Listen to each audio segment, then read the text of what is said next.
What's going on YouTube? Today I'm bringing you a branded Tearlament deck. This deck I've been working on for a very decent amount of time, but I've been play testing. I'm not exactly the smartest, and I'm prone to make mistakes. So I play tested it a lot just to get a hang of it, and I finally have a deck list that I'm pretty solid with, and I really like. But there's a lot of better probably branded SPA takes out there. When it comes to deck building, it takes me a while just because I'm not that used to it, and this is definitely one of those ones that is going to be a lot of better ways to play it. But the Ishizu support's not out just yet, so I wanted to go ahead and get this out now before that comes out, and I have to bring you guys a Shizu Tearlament. So this is going to be my take on branded tier, and we start off with 2 copies of Allure, the Jester of Destiny. You play this card at 2. You have a decent amount of normal summons you can perform, and this will make sure that you don't clog that slot. Also, the fact that you a branded spell trap is important for obvious reasons. But you play it at 2, you don't really need to see this as much as you think with the Tearlament cards. You're going to run into it at some point anyway. Alongside that, we are playing 2 copies of Fallen Albaz. Albaz is just really good, and because you can fusion summon when you have to normal summon it, but mostly you do need Albaz in the deck in rotation, and having 2 of them make sure you get some in rotation. Next up, I am playing 1 Dramaturge and 1 Ad Libium. I feel like 1 and 1 is fine. At one point I was just playing 1 Ad Libium, but the Dramaturge is too funny to not play. And because it can special summon itself, I noticed the extra 3k can help swing in for games sometimes, and it can just be a nuisance being able to get back on the board. So it's really good to have at least 1 of each of those, but you can settle for just Ad Libium. I play 1 Tragedy. At one point I was playing 2 Tragedy, that's when I was playing 1 Ad Libium. But I feel like the Tragedy ends up in the grave or in your hand more often than not, just because of so many different ways you can get to it, so I don't feel like you need to play more than 1. Definitely a card I would play though. Next up, the mandatory 3 ofs, Branded Opening and Branded Fusion. I feel like both of these need to be played at 3. Opening, of course, gets you to Allure, which can start off your combos, and Branded Fusion, I mean, if you use this from the deck, that's all you really need to get started with branded stuff. The good thing about the branded, like, I guess you could say core, is that it's really consistent. So I feel like 3 and 3 is fine, but you honestly probably could get away with 2 and 2. Maybe keep 3 on the fusion, but you could probably drop down to 2 opening. I'm also playing 2 branded in white. It's an extra fusion spell, but I don't feel like it comes up as much. I feel like I want to use branded fusion more often than not, but sometimes this does happen where it's there and you can use it. Or if you like get sent to activate the effect of Albaz, you could set it, which is funny, I guess. But I played 2 copies of Branded in white. You could probably swap these out. I don't play Branded in red, so if you wanted to do like 1 white, 1 red, or just take out the second lane and just play red instead, that's fine. I feel like Branded in red is really good. I just don't play it in my build. Next up, I do play 3 Super Poly. Super Poly is really good. It can fuse on your turn, of course, and you can fuse on your opponent's turn, and you have to discard a card, which everyone knows discarding a card sucks, but I mean, come on, that's just how it is. I'm joking, of course. This is really good at getting cards in the graveyard, which is great for Tearlaments. Also, just being Super Poly, your opponent can't respond to it, so it's just really nice to be able to fuse on their turn. Of course, using their monsters if you have the ability to. That's going to be it for, like, I guess, the branded part of the deck. Next up is going to be, like, the Tearlament cards. I only play 2 Rhino. Rhino's really great. You definitely could play 3 of this. I don't see any reason why you wouldn't. There's sometimes where I wish I played 3. But a lot of my testing, I've figured out that 2 is really good, because more often than not, you're going to get him in the rotation pretty quickly. I feel like 2 Rhino Hearts really solid. And this card's also just insane. Next up is the rest of the tiers. You play 3 Siren, 3 Havnus, 3 Merly. These are how you fuse. So you want to mill these, you want these to mill. They all have different ways of milling, but more often than not, 3, 3, and 3, you're going to get them in rotation. These are just really good. I like Merly a lot. Probably out of these 3 is my favorite, just because whenever she's normal or special, she can send in top 3, which is super great. But all 3 of these cards are really good. I like Havnus because she's like a pseudo hand trap. So it's stuff like that. It's just, they're all really nice. Definitely play 3 of those. And like I said, you could play 3 Rhino Heart, but I feel like just the 2 is fine. Next, I'm playing 2 copies of the field spell. I cannot pronounce that name, so we're just gonna call it Primal Planet. I feel like Primal Planet's really good. I don't think I have to say that. There's a reason this card is played in every Tearlament deck. It's like you activate it, you add a Tearlament. If a card is shuffled into the deck or extra deck, you can pop a card. It's so good. There's no reason not to play this. You could play 3. I don't have 3, which is why I'm only playing 2. But I don't feel like it's ever been a situation where I'm like, dang it, I wish I had the 3rd copy. I feel like I can get to it somewhat frequently, so it's not too bad. But yeah, this is definitely a main part of the deck. This is very important. I would probably suggest bumping it up to 3 if you can. You can also just play like Terraforming or Metaverse if you want to. I guess those are other ways to get to the field spell, which is really nice.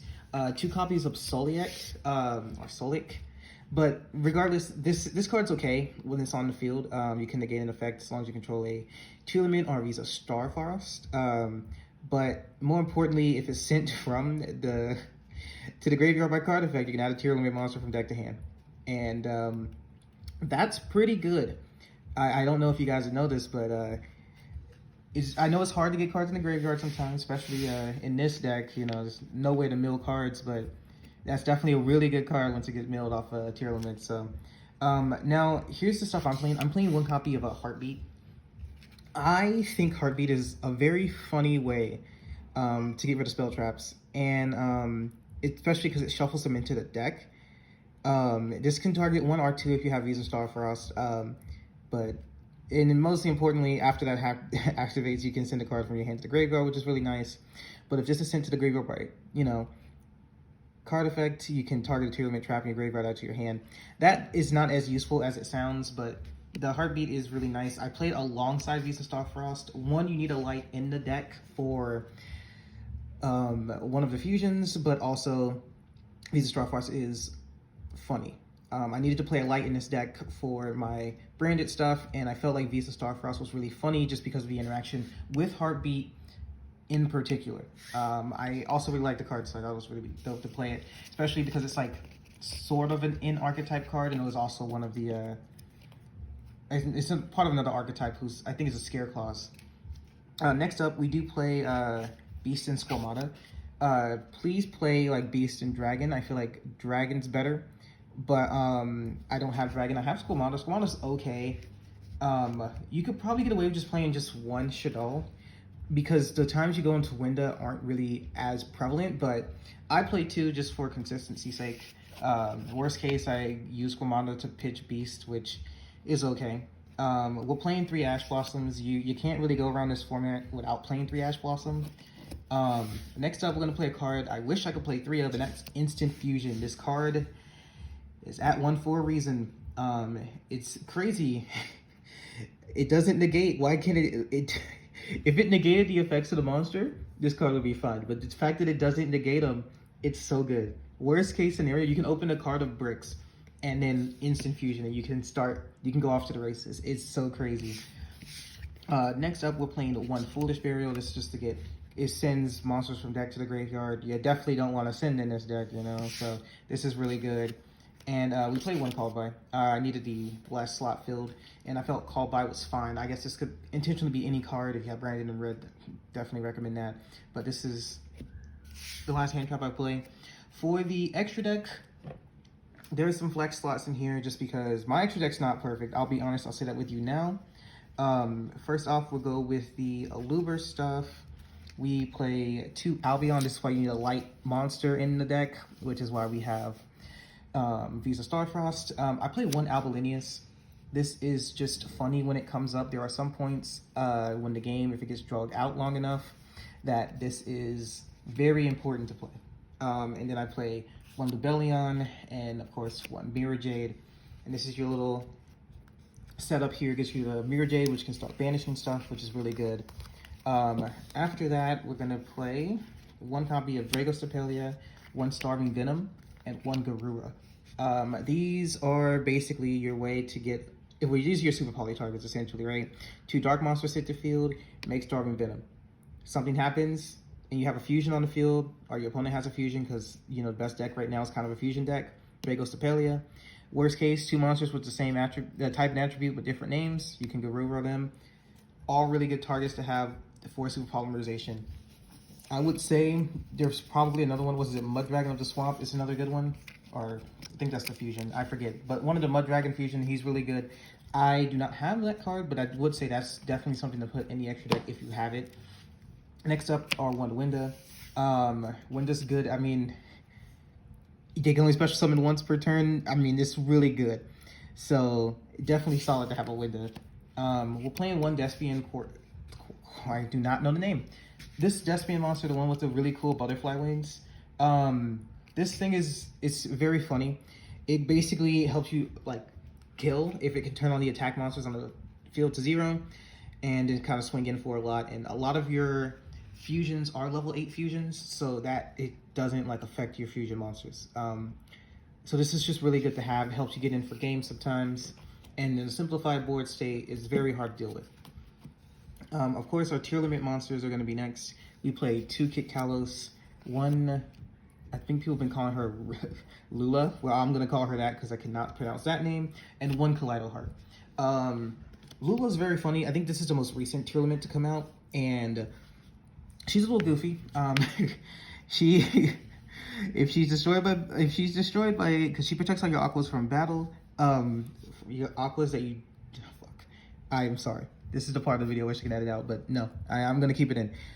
Other Aquas that you have on the field are protected from battle, and it's really great. If your opponent activates an effect, you can negate the activation, destroy it, then send the tier limit card from your hand or face-up field to the graveyard. She can send herself, doesn't say that she can't, and whenever this card is sent to the graveyard by card effect, she can special summon herself. So, essentially, she is a negate that can keep throwing herself on the field, which is really good. Kaleido Heart's great. If it's special summon or if somebody is sent to the graveyard, what is caused on the field, target monster your opponent controls and shuffle it into the deck, which is really great because this will actually activate, I believe, your Primal Planet. So it's pretty funny. And then if this card is sent to the graveyard by card effect, you can special summon it. And then if you do that, you send a tier limit card from your deck to the graveyard. So she just gives you more tiers on the field. Kit Kalos being a level 5 is really great.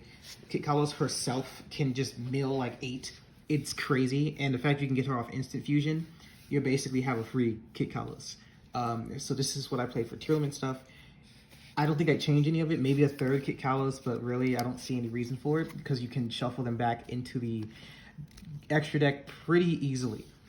And then last, I just play a Redoer. This comes up every once in a while. I've been thinking about swapping him out for Abyss Dweller. Abyss Dweller is probably a lot better in this current format. But for right now, it's just Redoer. Like I said, the times I make this, I can probably count. So it's not like it ever came up. But that's going to be the deck list for this one. Like I said, I'm sorry this one took so long, but I've just been play testing it to make sure. And learning lines for a deck that I've never played a type of deck like this. So learning the lines for it was just really not easy. I kept messing up, kept like locking myself into darks or something that I couldn't make. Lula, stuff like that. Just small things like that. You get used to it as you go through the deck, but this deck's a lot of fun. I'm ready for the Ishizu stuff. That's gonna be so fun to play through. But yeah, I'm gonna have another deck list coming back up. Should be the new Fur Hires deck list will probably be my next one. There might be a video in between of just me talking about something or doing something else regardless. Might not even be Yu-Gi-Oh related. If you stayed this long in the video, do me a favor and comment a clown emoji and say this you. Okay, just a clown emoji, this you, just so I know you made it this far in the video. Anyway, thank you for stopping by. If you have any questions about anything, let me know below and I'll get back to you at some point. Anyway, enjoy the rest of your day. Thank you and bye.